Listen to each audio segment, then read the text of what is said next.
So this is my first foray into home security cameras, and I was sufficiently impressed with the eufyCam 2C2 cam kit that I bought a third camera to be able to monitor the dog in the back garden. I also bought some protective skins for the two original cameras to make them more stealth and to protect them from the weather.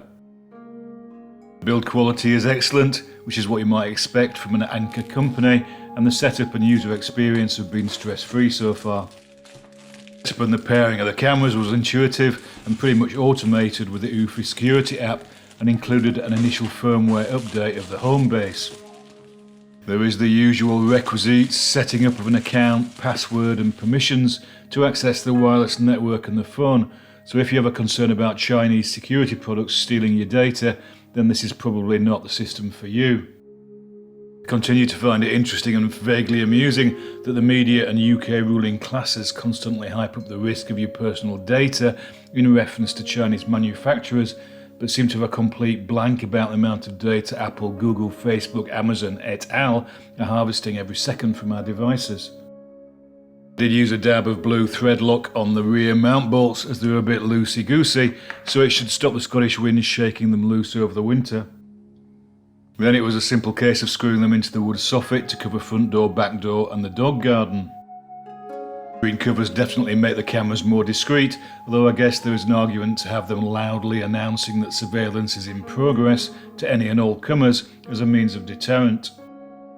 The latency on the live images from camera to my phone is about 3 seconds, and I noticed at night that the sensor couldn't react instantaneously and fire up the camera, as evidenced by the dog passing unseen out the back door and the camera picking me up when I exited the house 3 or 4 seconds later. The functionality in the app is more than enough to satisfy my needs, and each component of the mini network can be fine-tuned individually. So when you go into the app, you have the last view of each of the cameras and also the home base at the bottom, which you can access. In the home base, it tells me there that I've used 1 GB of storage so far. Storage is on a loop, so the oldest is overwritten by the newest. Audio settings, notifications, which I'm gonna work on because I'm getting too many notifications. Add some general information about connection and the time zone and so on and so forth. You've got a history of all clips for each of the cameras if movement's been detected. AI Edge, you can spend some more money and get AI protection. The security, you can have aware that you are at home, you're aware, you can disarm it, you can geofence it so you're not looking into the neighbours' windows, and you can schedule security. And in Explorer you can spend lots more money with Eufy. If we go to the homepage again, each of the cameras you can change the settings. So for example, you can turn it on and off. You can set the sensitivity for the detection to human or all motions. I want it for the dog, so I've got all motions. In terms of the spotlight you can turn on remotely and to a set brightness, which you can adjust here. Power management, I've got it on optimal surveillance because I found the 20-second clips weren't really long enough by the time it detected movement.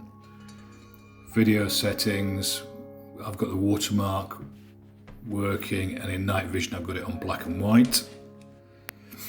Audio settings, not sure about this, I'm going to turn this off. I think at the moment I can hear what's happening outside, it's recording and I can use the speaker, but I don't know why I would need that really.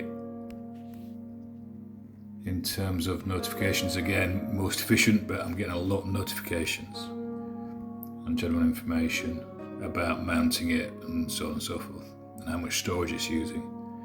And you get that for all 3 cameras. It's pretty good. And if you want to watch it live, you just hit the button, and that is the dog's garden, or my back garden. Across the bottom here, you can turn the light on or off remotely here. You can start recording that clip. You can speak to whoever's on the other end of the camera.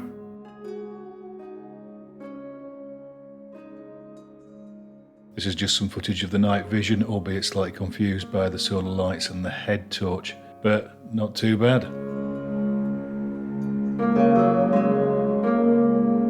It's all good.